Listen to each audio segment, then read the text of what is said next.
ลุกควายบ่ตันหนทางกีดกอมก้าตัวบ่ต้อมปุ่นอายจุงเก่งเข้าไว้อย่าไปเฮ่อขวายต่อหน้าสบายจำไว้เน้อเจ้าจำไว้เน้อเจ้า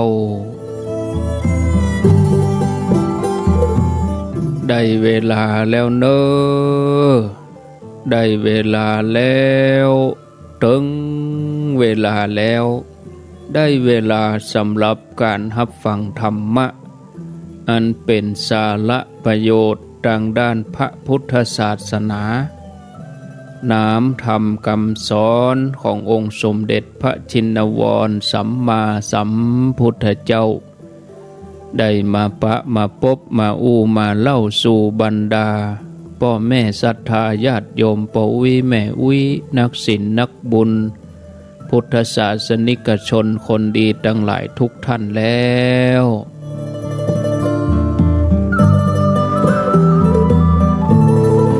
ไผที่ยังบ่ลุกก็ลุกมาเห็นเน้อ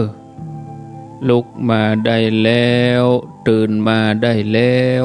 ญาติโยมท่านทั้งหลายหลับลุกเจ้ากินผักดังปายหลับลุกควายกินผักดังเกา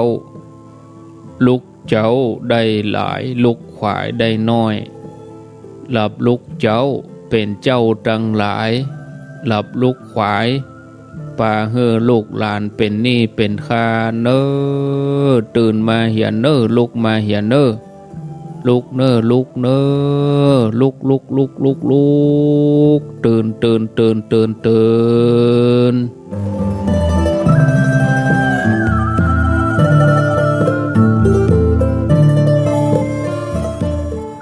อรุณสวัสดิ์ธรรมะสวัสดีสวัสดียามเจ้าญาติโยมท่านผู้ฟังสวัสดีไปยังพี่น้องเมืองน่านพี่น้องเชียงไฮ้พะเยาเมืองแป้แล้วก็เมืองลีแม่แจ่มวัดจันทร์ส่วนญาติโยมที่ฟังรายการตั้งแต่ตีสี่มาก็สวัสดีกันแถมรอบหนึ่งฝนหยุดแถมแล้วญาติโยมตะกี้ก็ตกวันนี้ก็หยุดไปรายการนี้ตามปกติแล้วญาติโยมก็ฟังรายการท่านพระครูวรธรรมนาถเจ้าอาวาสวัดหนองเหียงตำบลสันติสุขอำเภอดอยหล่อจังหวัดเชียงใหม่ซึ่งท่านพระครูเบิ่งก็จัดรายการเป็นประจำทุกวันอาทิตย์แต่เนื่องจากว่าวันนี้เทคโนโลยีบ่เอื้อเนาะอินเทอร์เน็ตบ่เป็นใจบวกกับบรรยากาศโดยมันเป็นฝนลงมาสัญญาณก็คงจะขัดข้องศรัทธาญาติโยมท่านทั้งหลายที่อาตมานี่กับเหมือนเดียวกันเกือบบดีถูกได้สลับสายอินเทอร์เน็ตมี2บริษัท 3BB กับ TOT นี่สัญญาณบ่ค่อยดีก็เลยซับสายเอา 3BB มาออกแทนบ่ได้นี้ใจ 3BB วันใด 3BB บ่ดีก็เอา TOT เข้าเสียบใจ2ค่ายเลยนะถ้ารู้ถึงกู้ก็คือจบข่าวดักเซฟเนาะเอาต้อนรับญาติโยมทางลำปางตัวบุญยวาสวิหาร 106.50 เมืองน่านก็สีคำเรดิโอเนาะลำปางเวียงป่าเป้า 90.0 ก็เจริญปอนต้อนรับจะอู้ถึงเรื่องอานิสงส์กฐินก่อนจะอู้นี่ก็ฮือปริศนาธรรมธงกฐินที่เฮาจังหันนี่จะมีเต่ามีนางมัจฉามีจระเข้แล้วก็มีจักเข็บหรือวัตตะขาบเป็นปริศนาธรรมเนอะอยู่ในหันส่วนปริศนาธรรมจะหมายความว่าจะได้ก็เดียวตายชั่วโมงจะมาอู้แต่ประเด็นนี้ญาติโยมเขาเกียมตอบมานะ นะแล้วช่วงที่สองถ้าไหวตอบได้ก็ตอบเสร็จแล้วอาตมาก็จะมาสรุปเนอะญาติโยมธงกฐินเนี่ยจระเข้นางมัจฉานางเงือกจะเข็บตะขาบเตามีความหมายว่าจะใดนี่นะเอาก็เกิดตัวเนอะเหมือนเคยได้ยินแล้วก็ลืมไปเห็นนะเคยได้ยินแล้วศรัทธาญาติโยมจะพรรณนาถึงกฐินอานิสงส์กฐินนี้นะเป็นบุญพิเศษนะคือการถวายผ้ากฐินเนี่ยญาติโยมทั้งหลายเปิ้นเล่ากันมีเรื่องเล่ากันอาตมาก็จำเปิ้นมาด้วยอ่านด้วยมีในธรรมด้วยก็เลยเอามาเล่าให้ญาติโยมเขาฟังต่อสมัยพระพุทธเจ้าพระองค์ประทับอยู่ที่วัดพระเชตวันอันเป็นวัดของนายอนันทปิณฑิกาเศรษฐีเปิ้นสร้างถวายวัดพระเชตวันนี่อยู่ที่กรุงสาวัตถีตอนนั้นนี่มีภิกษุเจ้าเมืองปาวาจำนวน30รูปภิกษุถึง30รูปนี่เปิ้นถือธุดงค์เนอะปฏิบัติเคร่งครัดวินัยเปิ้นมีอัธยาศัยชอบอยู่ป่าภิกษุเมืองปาวานี่ก็เดินทางจากเมืองปาวาจะมากรุงสาวัตถีก็ไกลพอสมควรนะเพื่อจะมาเข้าเฝ้าพระพุทธเจ้าสักครั้งหนึ่งก็เดินทางกันมาเรื่อยๆมาถึงเมืองสาเกตก็เข้าสู่ฤดูฝนพอดีก็เลยจำภาษาอยู่ที่หั่นเสียอยู่ที่เมืองสาเกตหั่นนะเมื่อออกภาษาแล้วก็เดินทางต่อไปก็ไปถึงเมืองสาวัตถีฝนตกอย่างเอี้ยกะศรัทธาญาติโยมฝนตกหนักเลยต่างกับบ่ใช่อย่างอี้กะสมัยนั้นเป็นเปอะเป็นขี้เปอะขี้โคลนศรัทธาญาติโยมภิกษุทั้งหลายก็จะต้องทนแดดทนฝนตลอดเส้นทางทำให้ผ้าจีวรนี่กับเปื้อนเนาะเปื้อนไปโดยขี้เปอะศรัทธาญาติโยมมอมแมมมดแต่ละตนเข้าหาพระพุทธเจ้าเข้าเฝ้าพระพุทธเจ้ากราบทูลเรื่องราวต่างๆที่ประสบระหว่างการเดินทางองค์พระพุทธเจ้าพระองค์ก็หันความลำบากของภิกษุเหล่านั้นพระองค์ก็ทรงให้ภิกษุทั้งหลายเหล่านั้นเปลี่ยนผ้าใหม่พัดเปลี่ยนผ้าใหม่แล้วก็อนุญาตให้ภิกษุทั้งหลายอยู่จำพรรษาครบ3 เดือนให้บริบูรณ์เมื่อปวารณาแล้วก็ออกพรรษาแล้วก็ฮือฮับผ้ากฐินซึ่งจะมีผู้ถวายคือนางวิสาขามหาอุบาสิกาที่ได้รับพระบรมพุทธานุญาตให้ถวายผ้ากฐินเป็นคนแรกเด้อไม่ยิงนะนี่นะบางท่านเดี๋ยวท่านพระครูเขาเป็นแม่ยิงเขาไปกำบาตรได้ก็เป็นแม่ยิงเขาไปกำผ้าไตรได้ก็เนี่ยนางวิสาขาเป็นคนแรกที่เปิ่นตานผ้ากฐินได้รับพุทธานุญาตก่อนนะอย่างนั้นเหมือนกันนี่คงบ่มีแล้วก็คำถามเขาเป็นแม่ยิงเขาไปกำบาตรได้ก็เขาไปกำผ้าไตรได้ก็เนี่ยมันถ้าถามแล้วคนตานคนแรกคือแม่ยิงไปมีปัญหาอย่างเนาะอันนี้เปิ้นจัดการถวายทานเป็นคนแรกในพระพุทธศาสนา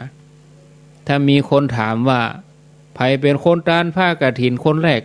นางวิสาขาอีเนอตอบอย่างเนี่ยสอบผ่านเลย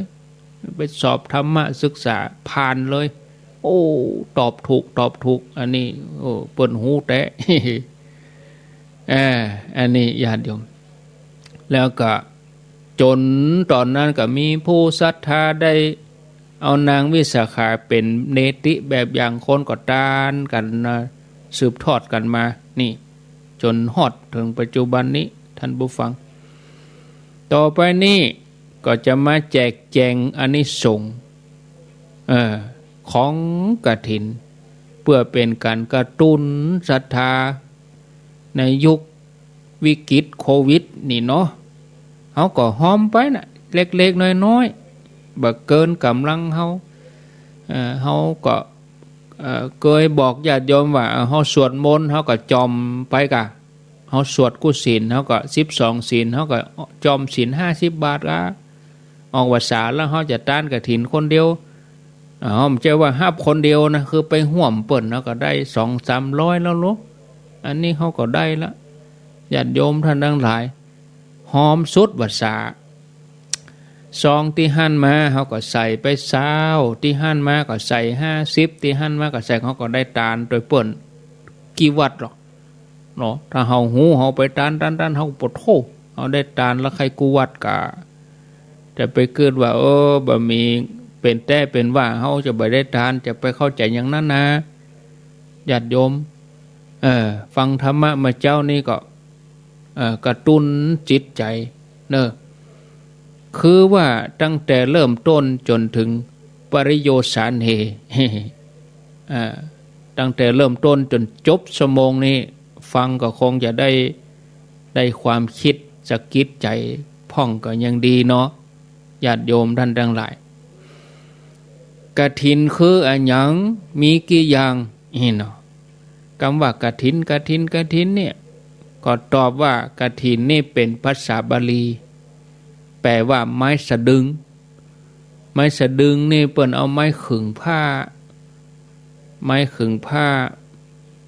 เอาไว้ตัดเอาไว้เย็บปักตึงให้มันตึงให้มันเข่งไม้ขึงผ้าไม้สะดึงนั่นเนาะคำว่ากฐินนี่แปลว่าไม้สะดึงกฐินหมายถึงไม้ที่เป็นไม้ที่เอาไปใช้ประโยชน์เป็นไม้เนื้อแข็งแต้ๆก็บ่ได้หน่วยมันก็กินได้นะอันนี้กฐินแห่งอันหนึ่งแล้วก็กฐินนี่ก็เป็นชื่อของผ้าจีวรห้องว่าผ้ากฐินเป็นชื่อของบุญกิริยาวัตถุอย่างหนึ่งก็เป็นกฐินทานนะกฐินก็คือเป็นชื่อของทานเป็นสังฆทานนะกฐินนี่เราต้องถวายท่ามกลางระหว่างสงฆ์แล้วกฐินนี่ก็เป็นกาลทานก็คือกำหนดเดือนหนึ่งตั้งแต่เดือนเกียงแฮมไปจนถึงเดือนนี้เป่งนะท่านผู้ฟังญาติโยมกฐินก็เลยเป็นบุญที่แปลกก็มันแปลกอย่างใดแปลกที่ชื่อกฐินคล้ายกับต้นไม้เขาจะเอามาเป็นพักก็ได้ยอดมันเอามาเป็นพักก็ได้ฟักมันเอามากินก็ได้หน่วยกฐินคล้ายๆกับเม็ดหน่วยกฐินคล้ายๆกับสตอพักกฐินเหมือนสตอกินได้ฟักมันกินก็ได้เอาไปเป็นอาหารสัตว์ก็ได้ต้นมันใบมันเนาะชื่อมันนะกิริยาก็แปลก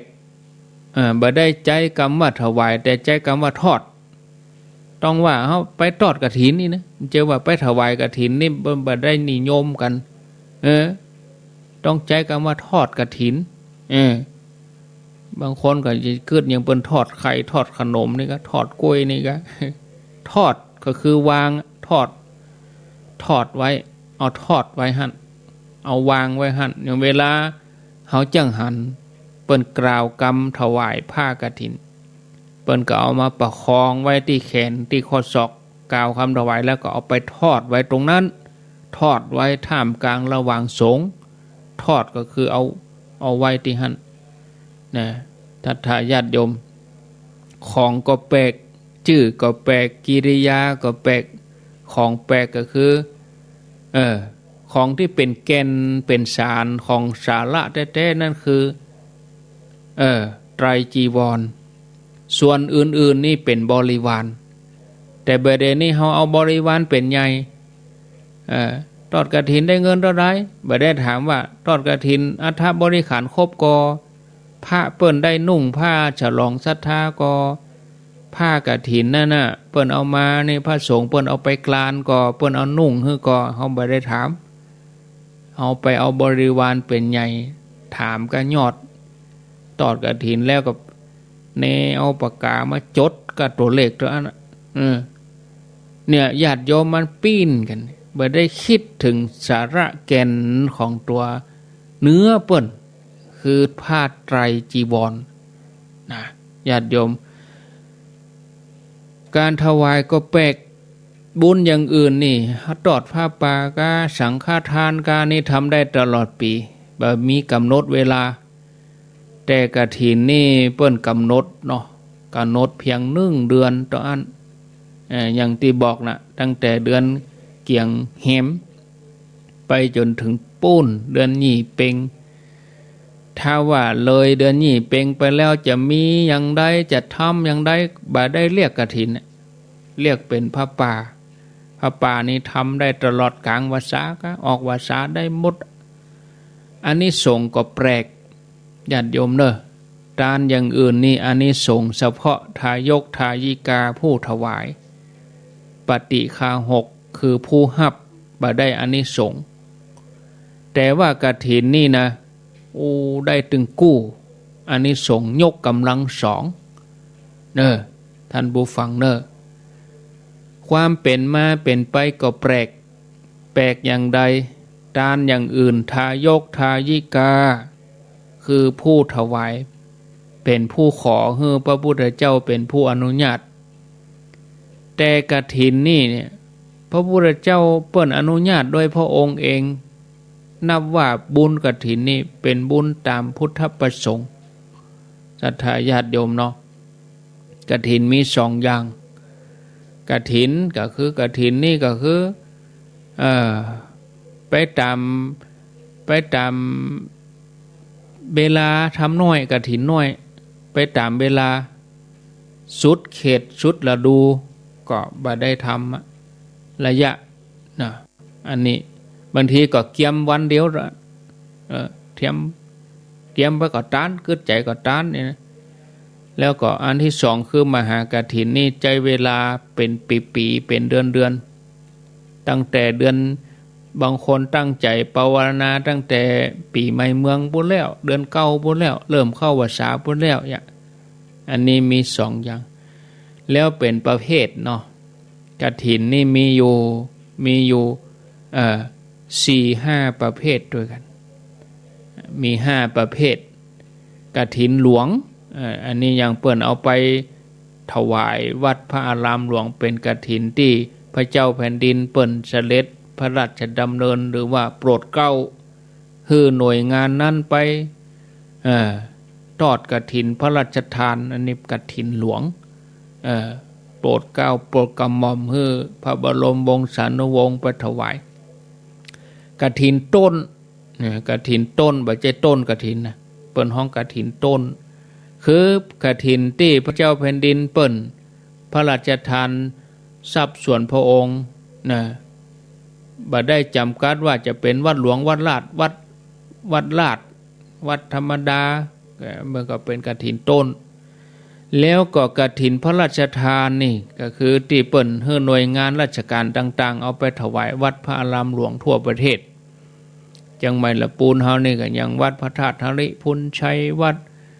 ดอยสุเทพวัดพระสิงห์วัดเจดีย์หลวงวัดป่าดาราพิลมนี่วัดพระธาตุดอยสะเก็ดวัดพระธาตุสีจอมทองวัดท่าตอนเนี่ยวัดสวนดอกเนี่ยจังใหม่เนี่ยนี่พระราชทานกฐินราชคือที่บรรดาราษฎรทั้งหลายเปิ้นจัดไปทานเนาะมีเหตุอันใดเจริญพร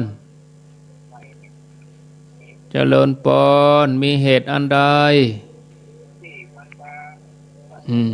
อันนี้ถ้าอย่ากำต่ำใช้โทรศัพท์อย่าไปเอามาเล่นเด้อกะโทรศัพท์แล้วเอามือไปต่ำใส่แล้วก็กดโทรมาฮับแล้วก็บ่อู้อย่าอันนี้ถ้าจะเล่นโทรศัพท์นี่หมายเลขนี้เนอะไปโทรเนี่ยหยังเตื้อตาย6093เนี่ย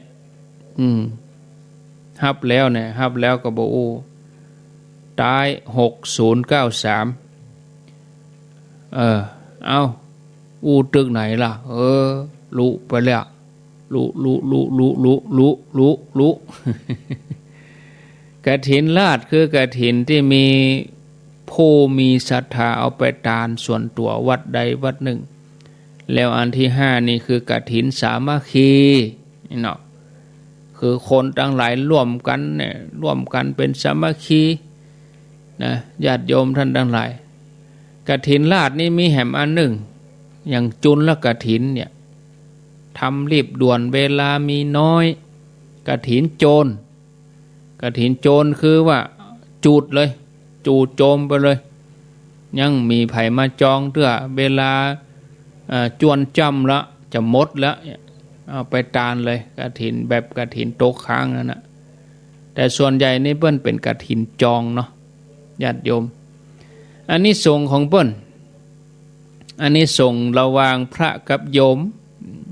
พระที่ได้ครองกฐินตัวแล้วก็โยมผู้ตานตัวได้อันนี้ส่งอย่างละ5อันนี้ส่งฝ่ายพระก่อนเนาะ1เที่ยวไปไม่ต้องบอกลา2เนี่ยไปไหนก็เอาผ้าไปบักคบก็ได้ตามปกตินี่ต้องคบนะคบก็คือผ้าห่มผ้าพาดผ้านุ่งไตรจีวรแต่ว่าถ้าได้ครองกฐินแล้วก็บักคบก็ได้บักเอาไปคบก็ได้นะศรัทธาญาติโยมแล้วข้อที่3นี่ก็ฉันคณะโภชนะบ่เป็นอาบัตินั่งฉันร่วมกันบ่เป็นอาบัติ4เก็บอริเรกจีวรได้ไม่เป็นอาบัติเก็บจีวรได้เกิน1 ไตรก็บ่เป็นอาบัติแล้วจีวรได้มาเกิดขึ้นในอาวาสนั้นจีวรนั้นน่ะจักเป็นของภิกษุทั้งหลายที่กรานกฐินแล้วอันนี้ทางด้านวินัยเนาะเป็นอานิสงส์สำหรับพระที่เปิ้นได้ครองกฐินที่เปิ้นกรานกฐินส่วนอานิสงส์ของโยมเนาะอานิสงส์ของโยมมีอยู่5ปิโยพระโชกิติสัทโธวิสารโธสุขติปิโยก็คือเป็นที่หุมเป็นที่ฮักเป็นที่ชอบใจของคนนะแล้วก็พระโชคือว่าเป็นที่คบหาสมาคมของคนดีมิตรสหายกิตติสัทโธก็คือเกียรติยศชื่อเสียงกึกก้องกังวานเนี่ยวิสารโธเกลี้ยกล้าอาจหาญในการทำความดีแล้วก็อันที่5สุขติเมื่อจากโลกนี้ไปแล้วย่อมไปเกิดในสุขติโลกสวรรค์นี่ญาติโยมท่านผู้ฟังอันนี้เป็นอานิสงส์กฐินต่อไปจะมาเล่าเรื่องประกอบเนี่ยเล่าเรื่องประกอบย้อนหลังไปตอนที่คนเฮาอายุเป็นหมื่นปีเมื่อพุทธันดรที่แล้วคำว่าพุทธันดร1ก็คือระหว่างพระพุทธเจ้าพระองค์นี้ไปหาพระพุทธเจ้าพระองค์นี้กะกุสันโธไปหาโกนากัมมนะ100 ต่อนะช่วงว่างเลยบนห้องพุทธันดร1พระพุทธเจ้าโกนากัมมนะไปหากะกุสันโธโกนากัมมนะกัสสปะสมณโคดมเนี่ย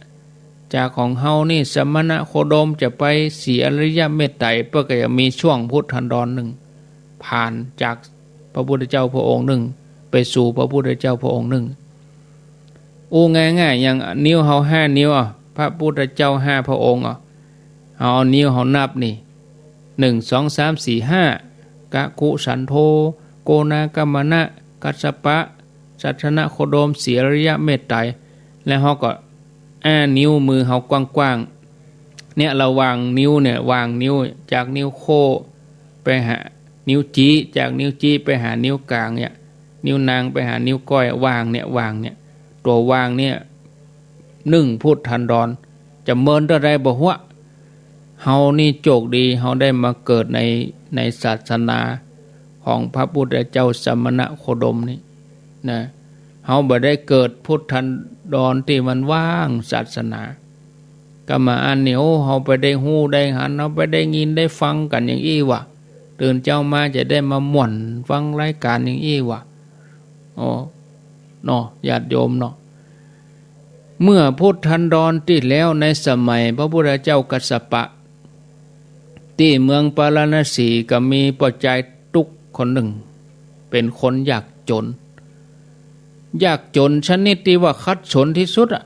นะเพราะว่าภพชาติในอดีตบ่เคยฮื้อตานอะไรอย่าง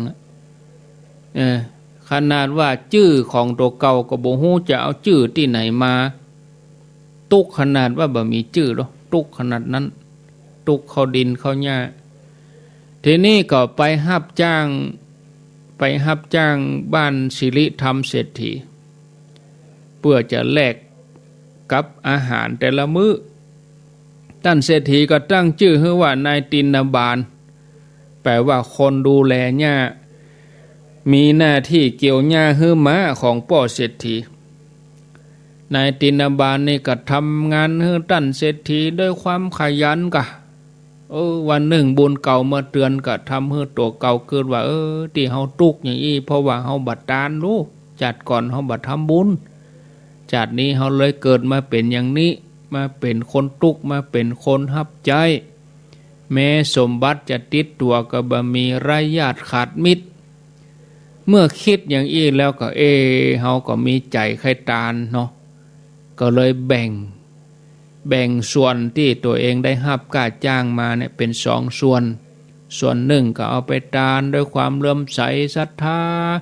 แถมส่วนหนึ่งตัวเองก็เอามากินพ่อเศรษฐีหันการกระทำของนายตินบาลก็อินดูมันเนาะมันมาเป็นลูกจ้างเฮามันยังกึดตานมันใจบุญรู้เนี่ยอันนี้มันใจบุญพ่อสิริธรรมเศรษฐีก็เลยเพิ่มอาหารให้เป็น2 เท่านายตินบาลก็ดีใจเกี่ยมอาหารไว้จาก2 ส่วนก็เอามาปั่นเป็น3 ส่วนอันนี้เอาทานอันนี้เอาไว้แบ่งให้คนทุกข์คนยากอันนี้เอาไว้กินนี่หรอวันออกพรรษาคนทั้งหลายเกี่ยมกันจัดเกี่ยมครัวจะทอดกฐินเปิ้นเอิ้นเปล่ากันเอกะพ่อเศรษฐีเป็นเก้าเน้อพ่อเศรษฐีเป็นเก้าไผจะห่วมเน้อนี่หรอพ่อเศรษฐีก็เกี่ยมผ้าไตรเกี่ยมหยังเพื่อจะทำบุญนะกำหนดวันเรียบร้อยวันนั้นท่านเศรษฐีก็จวนลูกน้องจวนข้าทาสบริวารตัวเองกะคนรู้จักมักเคยมาห่วมตานด้วยกันเนาะเพราะว่าบัดนี้พ่อเศรษฐีจะเป็นประธานใหญ่จะเป็นเก้านี่นะบอกกองนายตินบาลอันเป็นคนใจหูว่าบัดนี้เจ้านายพ่อเศรษฐีเฮาเปิ้นจะเป็นประธานทอดกฐินก็เกิดความปีติยินดีเข้าไปถามพ่อเศรษฐีว่าพ่อกฐินเนี่ยมันมีอานิสงส์อย่างใดครับพ่อเศรษฐีก็ตอบตามที่ตัวเองเข้าใจก็บอกว่ากฐินมีอานิสงส์ยิ่งใหญ่กะพระพุทธเจ้าเปิ้นสรรเสริญว่าเป็นทานที่ประเสริฐเป็นการทำบุญกับพระสงฆ์สำละกายวาจาใจให้บริสุทธิ์3 เดือนบุญนี้เป็นการละทานนะหาโอกาสทำได้ยากนายตินบาลได้ฟังพ่อเศรษฐีอย่างอันก็ใครได้บุญโดยเปิ้นปีกไปถึงบ้านก็เป็นกำกึดแล้วเฮาจะเอาหยังไปหอมเปิ้นเฮาบ่มีสมบัติอันหยังหอมกับเปิ้นเลยหาเจ้ากินเจ้าบ่ใช่หาเจ้ากินค่ำนะบ่มีสมบัติอันหยังไปห่วมหอมเนี่ยจะได้ดีนอนบ่หลับปีนไปปีนมาเอามือไก่หน้าผากก็กึดบาดทะลุเตียวก็กึดบาดทะลุพยายามเสาะหาสิ่งของมีค่าที่จะเอาไปหอมกับพ่อเศรษฐีเสาะบะปะมันบ่มีหยังท่านผู้ฟังมันบ่มีอันหยังจะกินอันหยังมันบ่มีหยังกินนะครับในที่สุดก็ ประเด็นนี้อันที่มันมีติดตัวเฮานี่เฮามีสมบัติติดตัวเฮาคือว่าผ้านุ่งครัวใบเฮานี่ก็เอาไปซักไปยังเอาไปขายเต็มกัดตัวเก่าก็มานุ่งผ้าเป็นใบไม้เอาใบไม้มานุ่งผ้าเอามาใบไม้มาเป็นผ้านุ่งแทนเหียเพื่อบ่ฮื้อมันอุจจาตาเนาะบ่ฮื้อมันเป็นที่ละอายต่อที่ทะละกำนันคนปะคนหันเปิ้นจะว่าฮื้ออันนี้ก็เอาเสื้อผ้าไปขายกัดหมูปอกแก้แม่ก้าหันเข้าใส่กับโอ้อันนี้มันผีบ้านี่เพี้ยนไปละนุ่งใบไม้ป้ากันไข้หัวกันบอกว่าเขาจะเดินทางไปที่ไหนกับคนก็ไข้หัวใส่ว่านายตินาบาลนี่เสียสติไปเนี่ยจะนี้ถึงแม้ไผจะไข้หัวเข้าใส่แต่ละคนก็ดูมองด้วยสายตาที่ดูแคลนนายตินาบาลนี่ก็เบาวันไหวหัวใจก็เปี่ยมล้นกึดถึงบุญก็เลยประกาศว่าไข้หัวใส่เฮากะนี่ไข้หัวที่เฮาตุกกะนี่ถึงเฮาจะตุกกายนี่ใจเฮาบ่ตุกเน้อนี่เฮาจะขอนุ่งใบไม้เป็นจาดสุดท้ายจาดหน้าเฮาจะนุ่งผ้าติบจาดหน้าเฮาจะนุ่งผ้าติบไข้หัวใส่เฮาก็ไข้หัวไปเตอะนะทีนี้เขาก็ประกาศท่ามกลางคนทั้งหลายเดินเล่ขายไปศรัทธาญาติโยมใจ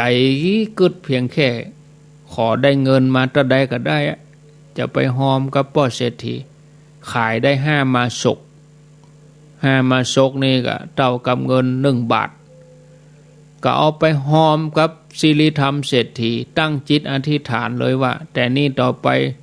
ความลำบากความทุกข์อย่าได้มีแก่ข้าพเจ้าเลยสิ่งที่ดีที่สุดของมนุษย์อยู่ที่ไหนให้ข้าพเจ้าได้สิ่งนั้นบอกกองพ่อเศรษฐีได้เงินมา5 มาศกก็อนุโมทนาตามกุศลเจตนาของนายตินาบาลลูกจ้างเอาไปซื้อเข็มกับฝ้ายเอามาเย็บผ้าจีวรเมื่อถึงวันทอดกฐินนายตินาบาลก็ติดสอยห้อยตามไปตัวในงานกฐินเหตุการณ์นี้ก็ทำให้เจ้าบ้านเจ้าเมืองตะลึงกันป้ากัน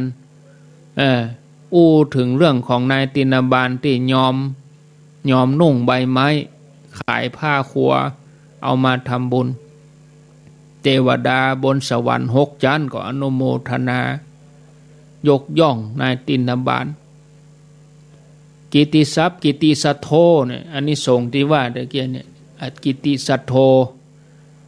ได้อันนี้สงเนี่ยวิสาลโธแก้วกล้ามีมิตรตัวชอบใจในคนหมู่มากตัวเนี่ยญาติโยมทั้งหลายไปหู้ถึงพญาเจ้าเมืองก็รับสั่งให้นายตินาบาลมาเข้าเฝ้าแต่ว่าเขาอายบ่มีผ้านุ่งมีกะใบไม้พญาเจ้าเมืองก็เอามีผ้านุ่งก็เอาไปเอาเงินไปซื้อไปเอาไป1 ปันก็หาปณะเลยซื้อผ้าดีๆมาเนี่ยนายตินาบาลเมื่อกองได้เงินก็ไปซื้อผ้านุ่งผ้าใหม่เข้าเฝ้าพญาเจ้าเมืองพญาเจ้าเมืองเมื่อนายตินาบาลมาเข้าเฝ้าพญาเจ้าเมืองว่าขอให้พระองค์มีส่วนในการทำบุญกฐินครั้งนี้ตัวได้ก็นายตินาบาลก็เต็มใจหรอพญาเจ้าเมืองอนุโมทนากับพระราชทานทรัพย์ให้ล่ะกำนันโอ้บ่ว่าจะเป็นข้าทาสยิ่งใจบ่เป็นจ้างมางงควายพญาเจ้าเมืองฮื้อหมดเลยแต่งตั้งให้เป็นเศรษฐีเลยชื่อว่าตินาบาลเศรษฐีเนี่ยญาติโยมเมื่อมดอายุไขนี่มดอายุไขนี่สุขติมีที่ไปเนี่ยมีที่ไปก็คือไปเกิดในสุคติโลกสวรรค์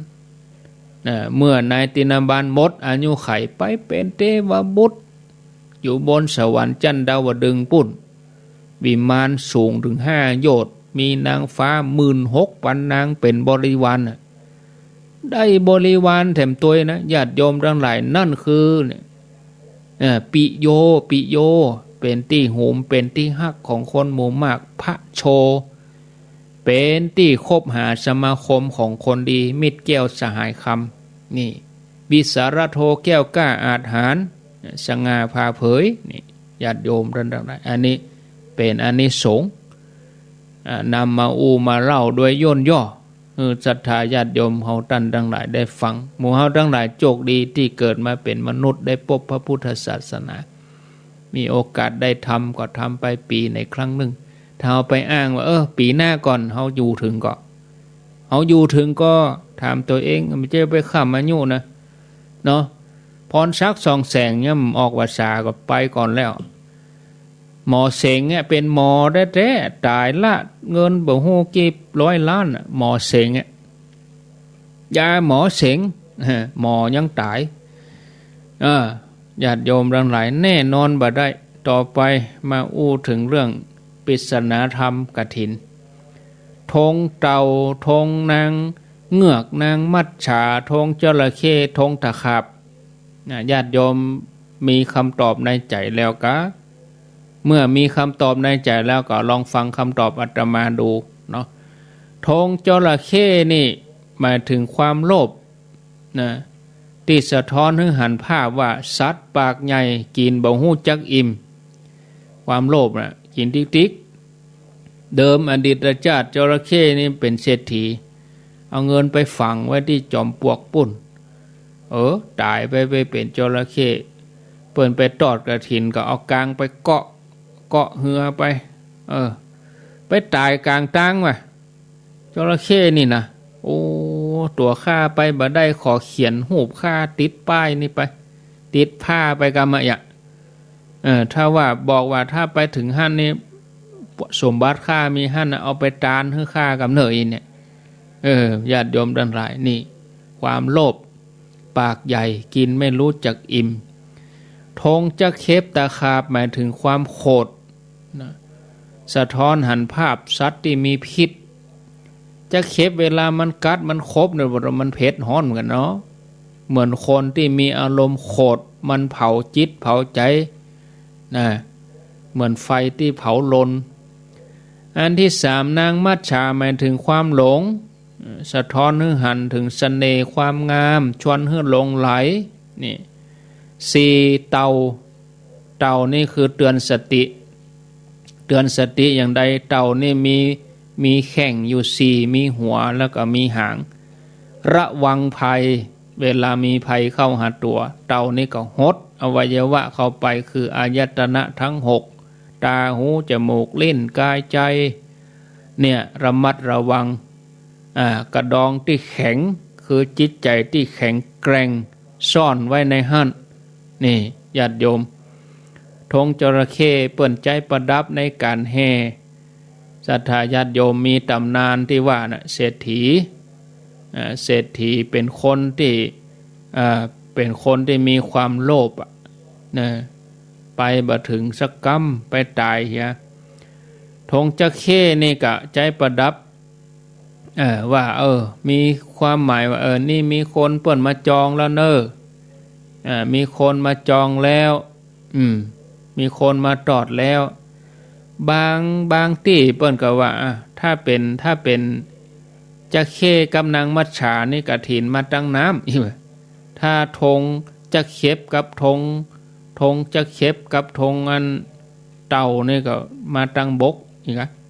ก็แล้วแต่นะแล้วแต่จะมีคติไปเชื่อตั้งใดเปิ้นเอาประดับประดาศรัทธาญาติโยมท่านทั้งหลายธงเต่านี่ก็เอาประดับแจ้งว่าวัดนี้เนี่ยได้รับกฐินเรียบร้อยแล้วแต่ประเด็นนี้เอาใส่ถึง4เลย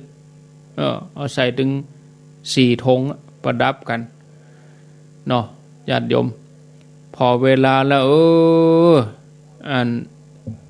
5:45โวยอยู่เวลาโวยแตะเอาละเนอะญาติโยมอาตมาก็ขอพักตัวอีกก่อนศรัทธาญาติโยม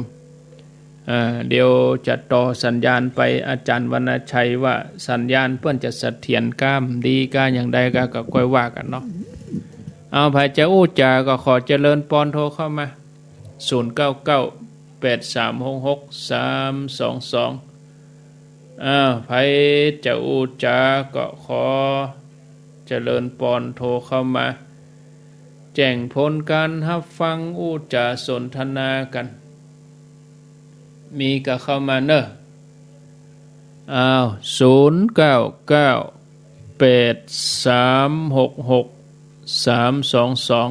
เดี๋ยวเปิดโทรศัพท์ก่อนเนาะเข้ามาเลยเปิดโทรศัพท์ก่อนตะกี้ปิดโทรศัพท์โยมเปิ้นโทรเอามาเลยรับแล้วเจริญปนขอสาเจ้าพระอาจารย์เจ้าจากที่นะโป่งหนองเจ้าโป่งหนองเจ้าฟังกฐินก่อนวัดประแดงเรื่องกับเป้ากดต้านแล้วตะวาแล้วเจ้าเรียบร้อยแล้วเจ้าก็อันถ้าเปิ่นมีธงก็คือว่าต้านแล้วไอ้เนาะนั่นกันเจ้าถ้าก็ได้ต้านก็เปิ่นไปแล้วเจ้าแต่ว่าโมทนาสาธุพ่องป่นก็เก็บเอาโอ้นี่ไว้กาไว้ขายนะหมู่แม่กาพ่อขายทั้งหลายพ่อกาแม่ขายทั้งหลายเจริญปนครับไว้สามันก็คู่จะได้ป่อบุญตันฟังอยู่ตลอดแล้วกันเด้อออกที่นอนเด้อกันนี่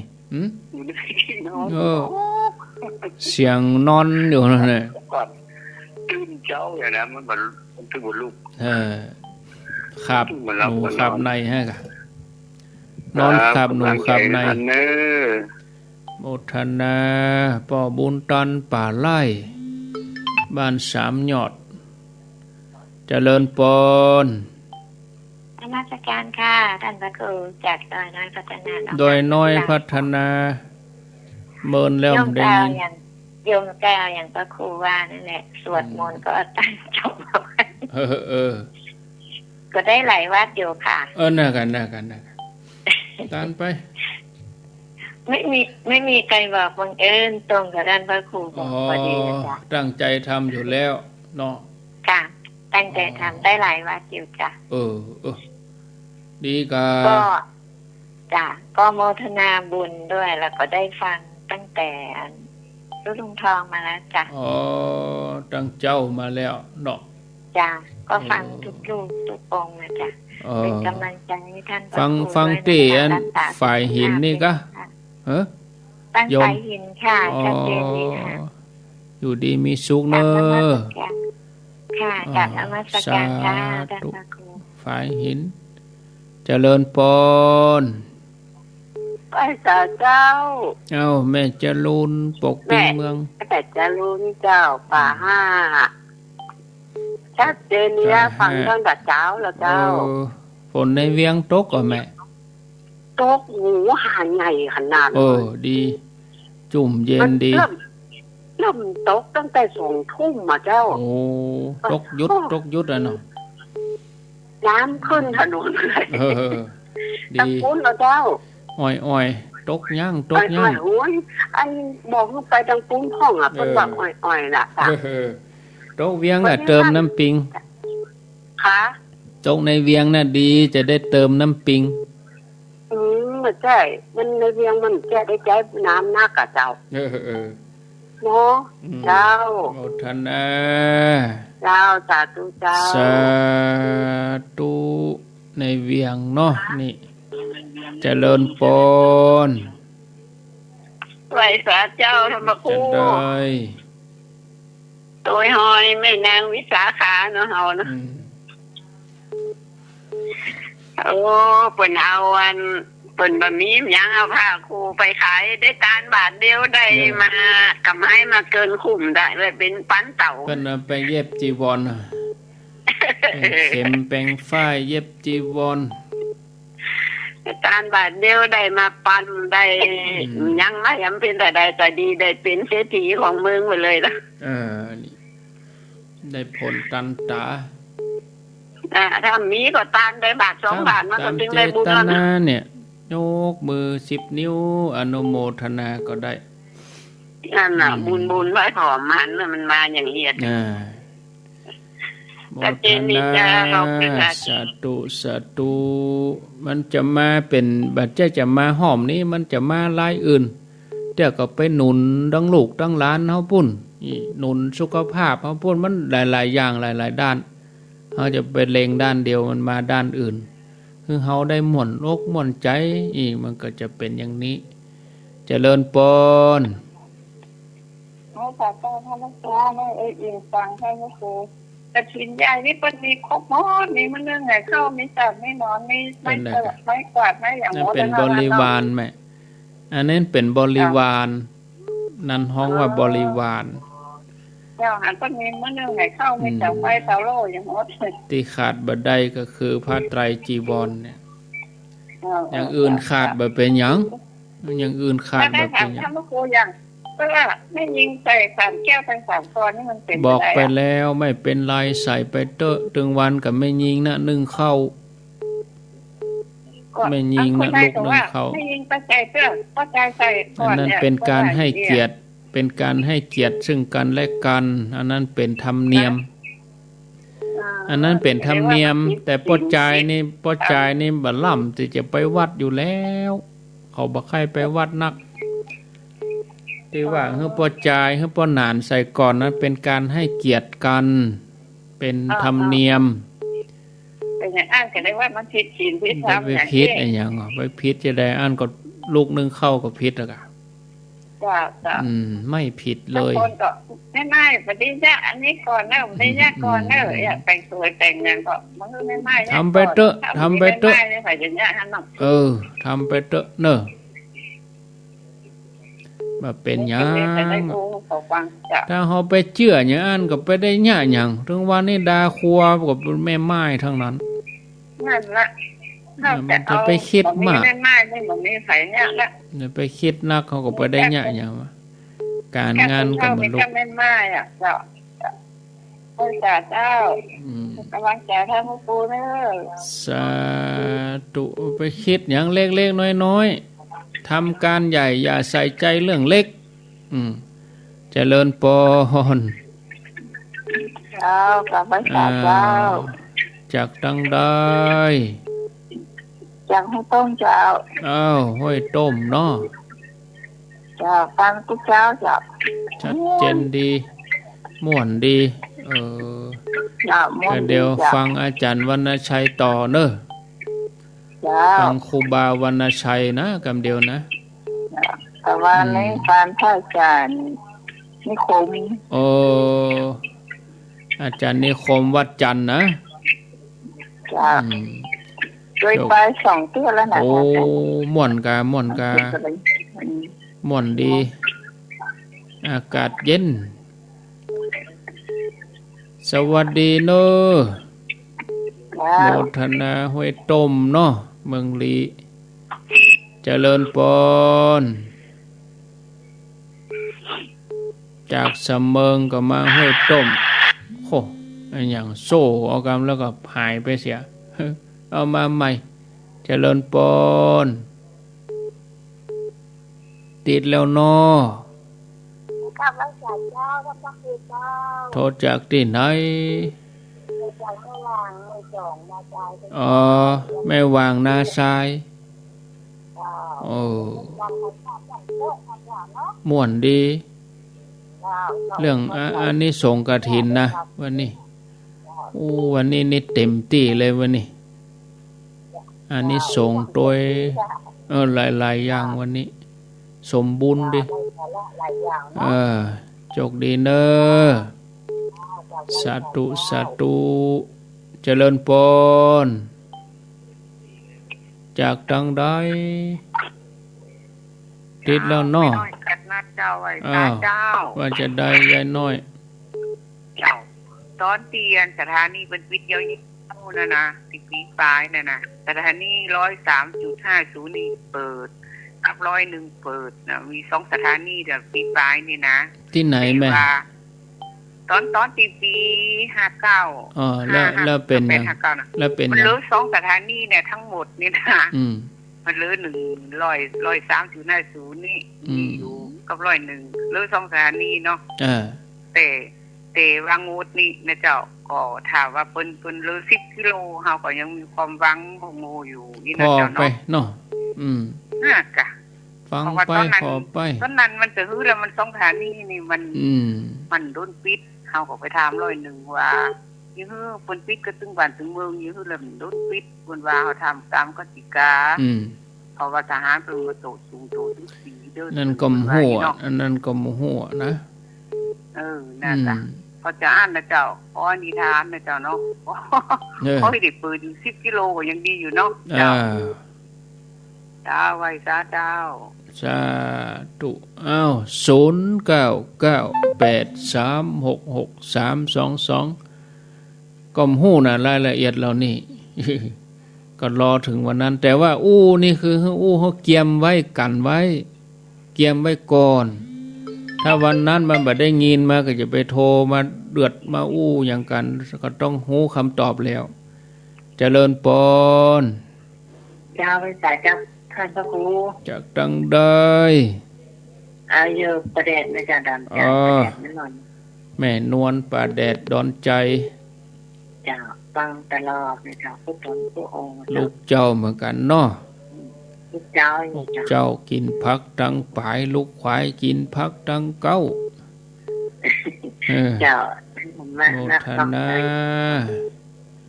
จากแม่น้อยก็มาแม่นวลแม่น้อยบ้านดอน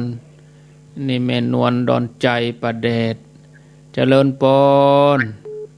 วิสาครับจากดังได้วัดจันทร์อำเภอกัลยาณิวัฒนาครับแต่กี้เปิ้นอยู่ห้วยต้มประเด็นนี้คนวัดจันทร์โทรมาแล้วกัลยาคือฝนตกนักขนาดครับตกนักก็ที่เย็นแล้วเนาะหนาวแล้วเนาะครับผมนี่ว่าหมอกลงแล้วหมอกลงแล้วเนาะดีแต่เนอะพี่น้องวัดจันทร์ขอบคุณเนอะสาธุอำเภอกัลยาณิวัฒนาเจริญปอนต้อนรับเจริญปอนเจ้าวันเจ้าโทษจากดังได้บ้านท้าด้านท่าเมืองเข้าท่าหมื่นเข้าตั้งบ้านแม่หลวงสังสีอย่างบุญเนาะเจ้าแม่หลวงสังสีโยกาศเจ้าลูกเป็นจับนี่ลูกแม่หลวงกะเจ้าจากรุ่นสู่รุ่นเนาะฟังวิทยุกันเนี่ยเจ้ารุ่นลูกฟังเพลงว่าไปสู่รุ่นหลานปุ่นแถมเนอะเจ้าที่วัดนี่ก็จะมีกฐินสามัคคีมีวันที่ยังแม่วันที่7วันที่7วันผู้วันฮือนี่กันเนาะเจ้าอนุโมทนาบุญโตยเจ้าไว้สาธุอาตมาลาไปก่อนเนาะญาติโยมเนาะขออนุญาตได้พักตะอีเนอะอายุวันโนสุขังปลังเมอาอีกว่าเมอาอีปลาเมอาอีเกิดจากเสปลานิโสพอปลานิโสพอปานิโสพ่อเกิดจากมาบูกว่าเกิดยอเกิดยอเกิดยอเกิดยอเกิดยอเกิดยอเกิดจากโมเมโคเปปาเมวาเปปาเมวานะจอลอโคเมื่อตีจอลอโคเมื่อตอจอโคสู้แจโคด้วยแจโคกิแมลาลาโอโคลาปาเกจาเวลเมบูโคเปมาโม เลญาบาโมเลญาขณะนี้เวลา6 นาฬิการายการต่อไป